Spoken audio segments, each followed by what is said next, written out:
Hello दोस्तों, मैं ऋषभ द्विवेदी आप सभी का अपने यूट्यूब चैनल ऋषभ एजुकेशन पे स्वागत करता हूँ। आज हम पढ़ने जा रहे हैं इकोनॉमी का पार्ट 2। इकोनॉमी का पार्ट 1 पढ़ा दिया था, अब ये पार्ट 2 है। पार्ट 2 पे आज पढ़ने जा रहे हैं योजना आयोग। योजना आयोग है क्या? योजना आयोग को प्लानिंग कमीशन कहते हैं। तो योजना आयोग बना कैसे? तो जैसे ये देश में अपना आज़ाद होता है, इसके बाद एक ये सोच हो जाती है कि नहीं, अब देश में विकास कैसे हो, रिसोर्सेज कैसे पैदा करे जाएं और उनका आवंटन कैसे करा जाए रिसोर्सेज का, और छोटे से छोटे तबके का विकास हो, तो उसके आधार पर योजना आयोग तैयार किया जाता है। अब योजना आयोग के बारे में पढ़ेंगे। तो योजना आयोग कहाँ से, हम लोग मोटिव कहाँ से हुए, मोटिवेट कहाँ से हुए कि नहीं योजना आयोग बनाया जाए? तो यह रूसी मॉडल पर आधारित है। योजना आयोग रूसी मॉडल पर आधारित है। तो हम लोग रूस से मोटिव हुए थे। इसके बाद इसकी स्थापना 15 मार्च 1950 को केसी नियोगी समिति की सिफारिश पर जवाहरलाल नेहरू ने की थी।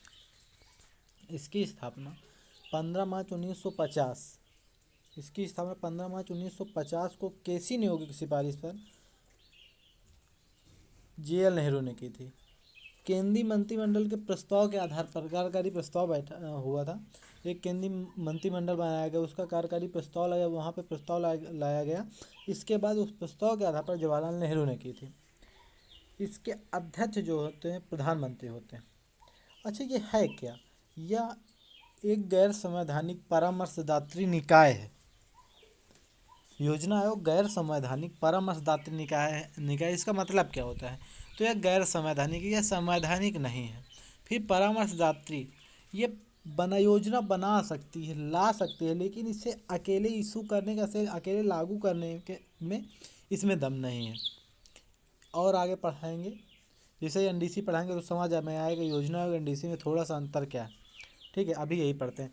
इसके अध्यक्ष योजना आयोग के अध्यक्ष प्रधानमंत्री होते हैं।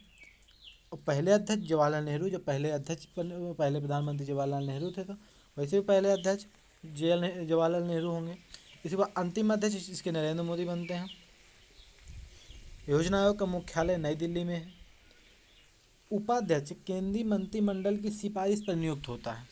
योजना आयोग का जो उपाध्यक्ष होता है वो केंद्रीय मंत्रिमंडल की सिफारिश पर नियुक्त होता है। इसके प्रथम उपाध्यक्ष गुलजारी लाल नंदा थे तथा अंतिम उपाध्यक्ष मोन्टेग सिंह अहलूवालिया थे। अंतिम उपाध्यक्ष मोन्टेग सिंह अहलूवालिया और प्रथम उपाध्यक्ष गुलजारी लाल नंदा। अच्छा, ये कैबिनेट मंत्री का दर्जा दिया जाता है। तो जो उपाध्यक्ष होते हैं इसकी नियुक्त केंद्रीय मंत्रिमंडल की सिफारिश पर नियुक्त करते हैं इसे उपाध्यक्ष को। तो केंद्रीय मंत्रिमंडल वाला कैबिनेट मिनिस्ट्री इसे की सिफारिश पर इसकी नियुक्त होती है। इसके बाद जब नियुक्त हो जाती है, इसको भी कैबिनेट मिनिस्टर का दर्जा दे दिया जाता है उपाध्यक्ष को। इसके पदेन सदस्य दो होते हैं, वित्त मंत्री तथा योजना मंत्री। वित्त मंत्री तो जानते हो, इस समय तो निर्मला सीतारमण है।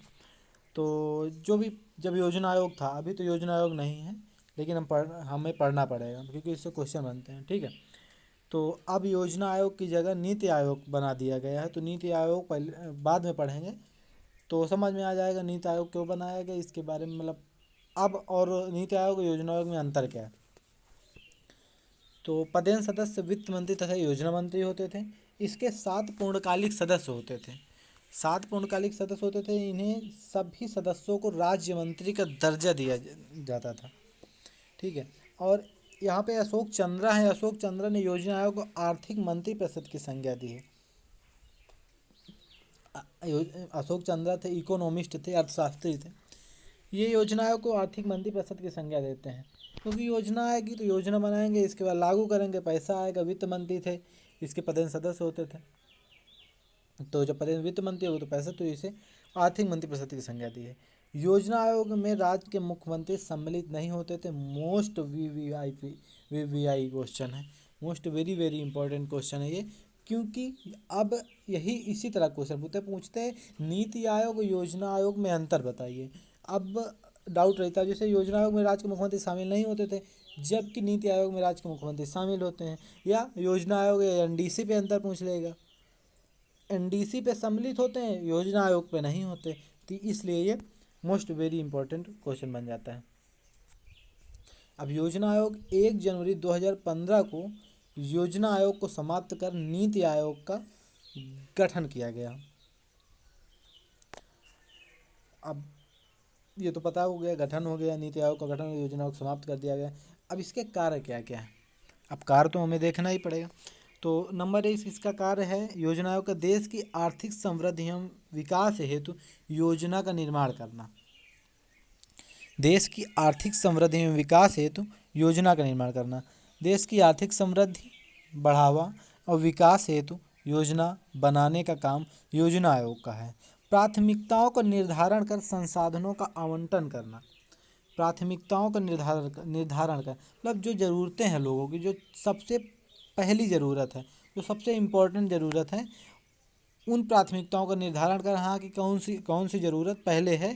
संसाधनों का आवंटन, रिसोर्सेज का आवंटन कर देना। जैसे अब समझ लो एक बार, राजस्थान में मान लो तांबा ज़्यादा पाया जाता है, ठीक है। मान लो झारखंड पे लोहा ज़्यादा पाया जाता है, मान लिया। अब उत्तर प्रदेश में कुछ नहीं पाया जाता, ठीक है। तो अब वहाँ का थोड़ा लोहा और थोड़ा तांबा उत्तर प्रदेश में दे दिया, भले वहाँ पे पैसे लिए हों, कुछ लिए हों, लेकिन वहाँ पे दे दिया। इसके बाद राजस्थान से तांबा उठाया, झारखंड को दे दिया, झारखंड से लोहा उठाया, राजस्थान को दे दिया। तो उत्तर प्रदेश, झारखंड, राजस्थान तीनों बराबर हो गए। यही चीज़ है प्राथमिकताओं ने यहाँ पे, क्योंकि उत्तर प्रदेश में भी लोहा और तांबा की ज़रूरत पड़ेगी।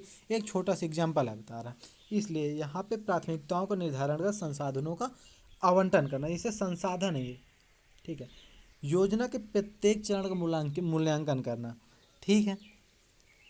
योजना लाई गई, योजना मान लो गैस सिलेंडर, अभी प्रधानमंत्री मोदी द्वारा उज्ज्वला योजना लाई गई, उसमें गैस सिलेंडर दिए जाते थे। तो वहाँ से ये थोड़ी होता है कि नहीं आदेश दे दिया, गैस सिलेंडर दे दिए, चले गए। इसके बाद वहाँ पे प्रत्येक चरणबद्ध मतलब अभी पहले बोला 3 करोड़, फिर 5.5 करोड़, फिर 7 करोड़, तो इतना लागू किया, मतलब ज़रूरतें कितनी हैं उसका मूल्यांकन करना, कितने बढ़ चुके उसका मूल्यांकन करना, ये भी योजना आयोग का काम था। अभी नीति आयोग का है। योजना आयोग के सफल कार्य हेतु आवश्यक प्रशासनिक तंत्र का निर्माण करना। वहाँ से लागू तो कर दिया, मान लो उज्ज्वला योजना लागू की, इसके बाद उसे लागू कौन करेगा, तो प्रशासनिक तंत्र, उसे काम बांटे जाएंगे, ये तुम्हारा काम है, ये तुम्हारा काम है, ये तुम्हारा काम है। तो ये योजना के सफल कार्य हेतु, सफल बनाने हेतु आवश्यक प्रशासनिक तंत्र का निर्माण करना।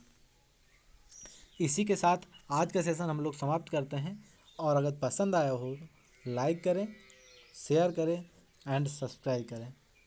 धन्यवाद।